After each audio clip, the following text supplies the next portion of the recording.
Pansamantalang inilipat ang election officer o EO ng Lubao, Pampanga na si Leonilo P. Miguel sa Dinalupihan, Bataan nang magkaroon ng rigodon ng mga COMELEC officials nitong nakaraang Pebrero. Si Miguel ay first cousin incumbent Pampanga Governor Lilia Pineda ng lalawigan ng Pampanga. Pansamantalang pinalitan ni Elaine Grace Sanciano si Miguel na galing sa Dinalupihan. Ayon kay COMELEC Region 3 Director Attorney Rafael Olaño, karaniwan raw ay sa nakadestinong probinsya inililipat ang mga EO. Pero dahil kamag-anak raw ni Miguel si Pineda, ay kailangan siyang ilipat sa ibang lalawigan.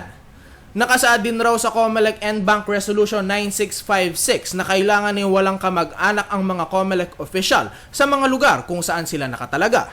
Yung talagang yung mga election officers namin or PES na mayroong prohibited relationship sa mga kandidato ay talagang nililipat sa ibang lugar para naman hindi ma-avoid natin yung appearance ng partiality.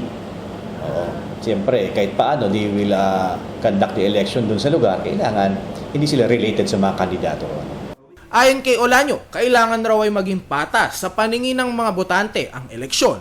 Ang COMELEC raw kasi ang nagsisilbing tagapangasiwa ng halalan, kaya kailangan raw ay walang kinikilingan ang mga opisyalis nito. Wala pa naman po. Kaya lang, what we are avoiding here is yung parang appearance kaagad na mayroon ng pagkiling. So, appearance pa lang, kailangan mawala na yun sa paningin ng mga tao para naman yung election natin ay maging makatotohanan at totoo. May honest and fair elections. Mahalaga din raw kasi ang papel ng isang EO. Ang EO raw kasi ang naglilikom sa mga resulta ng boto sa bawat barangay ng isang munisipyo. Tinitingnan kung ano yung mga kailangan pa ng mga BIs at during the canvassing, siya rin yung uupo na chairman ng Board of Canvassers. Ang Board of Canvassers, siya yung mag-consolidate ng lahat ng results from the precincts dun sa munisipyo. Ayon kay Attorney Fernando Cotob, Provincial Election Supervisor ng Pampanga, kailangan lang raw ay magsakripisyo ng isang opisyal para sa ikaaayos ng halalan. Based sa batas diba? Kung mayroon kang relative, disqualified ka.